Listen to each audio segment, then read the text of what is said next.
Malam itu, pos ronda di ujung desa tampak ramai. Lampu neon 10 watt menggantung rendah di tengah pos, memantulkan cahaya temaram kekuningan yang menimpa wajah-wajah para bapak yang berkumpul. Di bawah cahaya lampu itu, kepulan asap kopi hitam dan aroma tembakau mencampuri hawa malam yang dingin. Beberapa bapak sedang bermain kartu, sementara yang lain duduk melingkar, asik membicarakan isu yang sedang menggemparkan desa tentang rumah kosong di pinggir desa yang kabarnya dihuni kuntilanak. Sudah lebih dari 2 bulan, rumah itu kembali menjadi pembicaraan, terutama setelah 3 orang warga yang berbeda mulai mengalami kejadian aneh ketika melewatinya pada malam hari. Warga yang percaya yakinnya penghuni rumah itu bukan sekadar cerita, melainkan sesuatu yang nyata. Namun ada juga yang menanggapinya sambil tertawa,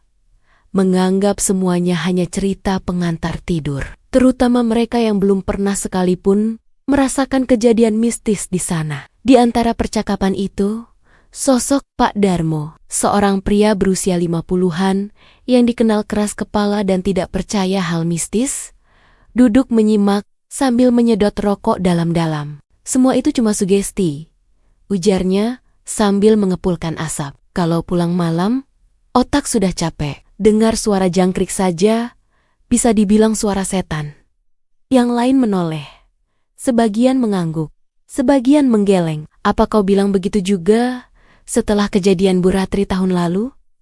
Sela Pak Bowo dengan suara lirih. Waktu dia pulang malam, melihat wanita berbaju putih duduk di atas genteng rumah itu, Pak Darmo terkekeh. Mana ada orang gentayangan duduk di genteng? Kalau iya, paling maling. Percakapan semakin hangat ketika tiba-tiba brok, brok, brok, terdengar suara langkah kaki berlari dari kejauhan. Suaranya cepat, terburu-buru, seperti seseorang yang sedang dikejar sesuatu. Para bapak spontan menoleh bersamaan. Dari kegelapan jalan, terlihat seorang pemuda berlari dengan napas tersengal, wajah pucat seperti orang habis melihat kematian. Pemuda itu adalah Ihsan, anak Pak Rifai yang terkenal pendiam dan jarang membuat keributan. Melihat ia berlari secepat itu, jelas ada yang tidak beres. Ihsan, Pak Darmo segera berdiri dan menyambut pemuda itu yang hampir jatuh tersungkur karena lelah. Apa yang terjadi? Kenapa kau pucat begitu? Ihsan mencoba berbicara, tetapi napasnya masih belum teratur. Dadanya naik turun cepat, matanya tampak membelala ketakutan, dan tengkuknya basah oleh keringat dingin. Setelah beberapa detik, dia akhirnya mulai bisa berbicara dengan suara bergetar. Ah, ada yang memanggil saya. Para bapak saling pandang. Suara malam tiba-tiba terasa membeku. Memanggil di mana? Tanya Pak Darmo. Ihsan menelan ludah.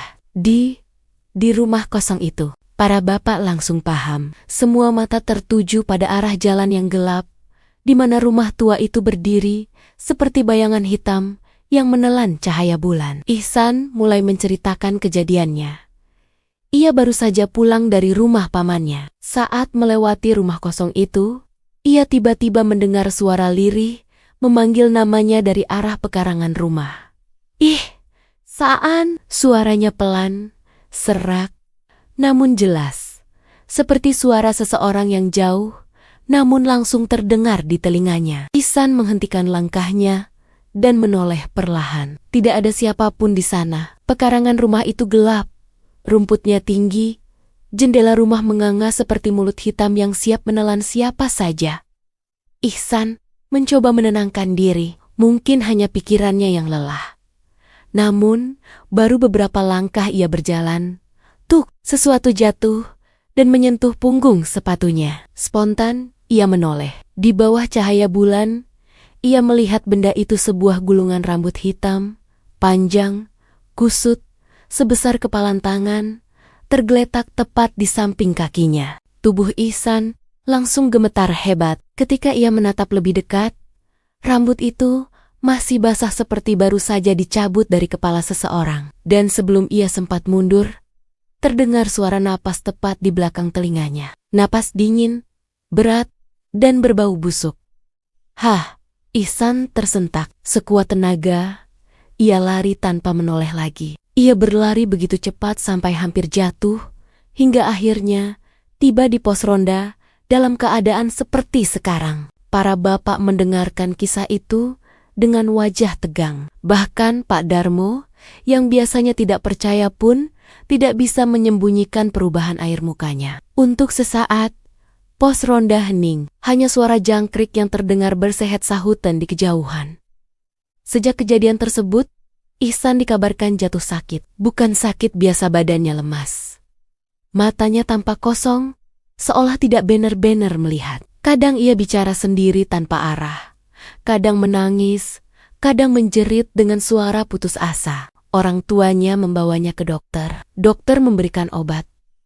Namun Ihsan tidak menunjukkan tanda-tanda membaik. Akhirnya, mereka memanggil dukun dari desa sebelah. Namun bahkan dukun itu pun terlihat kebingungan.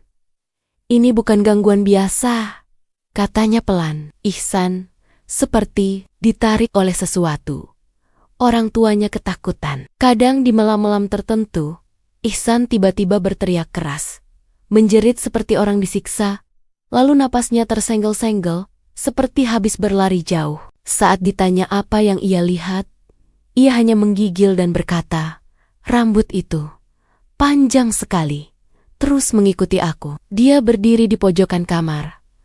Melihat aku, desa semakin gempar. Baru beberapa hari setelah kejadian Ihsan, Desan kembali diguncang kabar mengerikan. Seorang warga ditemukan gantung diri di rumah kosong itu. Belakangan diketahui bahwa pria itu melewati jalan yang sama malam sebelumnya. Ia pulang dari warung kopi dan sempat bercerita kepada istrinya bahwa ia mendengar suara seperti ada wanita tertawa dalam rumah itu. Esok paginya, ia ditemukan tergantung di ruang tamu rumah tersebut. Kepalanya menunduk, matanya terbuka lebar, wajahnya pucat, dan lidahnya terjulur panjang. Yang paling mengerikan, di bawah mayatnya ditemukan segepok rambut hitam panjang berceceran di lantai, seolah korban memegang rambut itu sebelum meninggal.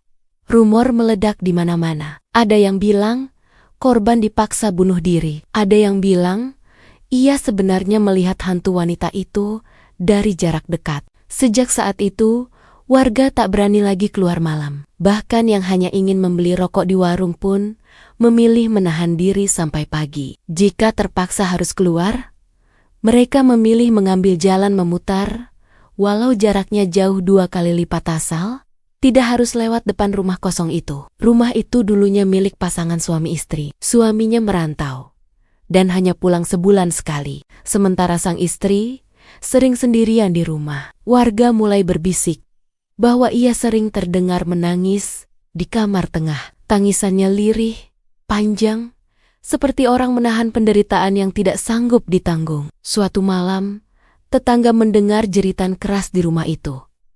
Namun mereka tidak berani keluar. Keesokan paginya, sang istri ditemukan tewas tergantung di ruang tamu, dengan kondisi mengenaskan. Rambutnya tercabut sebagian, kulit kepalanya robek, dan wajahnya membeku dalam ekspresi ketakutan luar biasa. Sejak itu, rumah itu kosong, tidak ada yang berani menempatinya. Konon, sebelum meninggal, ia sering mengeluh bahwa ada seseorang atau sesuatu yang suka memanggil namanya di tengah malam. Sayangnya, tidak ada yang percaya saat itu. Sejak peristiwa Ihsan dan korban gantung diri itu, warga mulai mempercayai sesuatu. Jika kau melewati rumah itu pada malam hari dan tiba-tiba mendengar suara samar memanggil namamu, mencium bau bunga Kamboja yang sangat menyengat, atau melihat segepok rambut hitam tergeletak di tanah, maka jangan sekalipun menoleh. Karena jika kau menoleh, konon kau akan melihat sosok wanita bergaun putih kotor dengan rambut menutupi wajah, berdiri menempel di tembok seperti bayangan memanjang, menunggu kesempatan untuk mendekat, membisikkan namamu, lalu menempelkan rambutnya ke wajahmu hingga kau tak bisa bernapas. Ihsan belum sembuh sampai sekarang. Tubuhnya kurus, suaranya melemah, dan ia hampir tidak pernah tidur. Beberapa malam, ibunya menangis karena mendengar ia berbicara kepada seseorang di sudut kamar gelap. "Ampuni aku, jangan ikut aku lagi." Atau kadang ia menjerit, "Jangan tempelkan rambut itu." Tidak ada yang tahu apa nasib Ihsan kelak. Rumah kosong itu kini semakin menua, berdiri diam seperti sesuatu yang menunggu mangsa berikutnya. Desa menjadi lebih sepi pada malam hari. Mesin televisi dimatikan lebih cepat, lampu halaman dinyalakan sepanjang malam. Karena sekarang, setiap orang di desa itu tahu satu hal. Jika kau mendengar suara lirih memanggil namamu dari arah rumah itu, jangan menjawab. Jangan menoleh. Jangan berhenti berjalan. Sebab mungkin saja itu bukan manusia. Itu pemilik rambut yang pernah tergeletak di samping kaki Ihsan malam itu. Dan dia masih mencari korban berikutnya.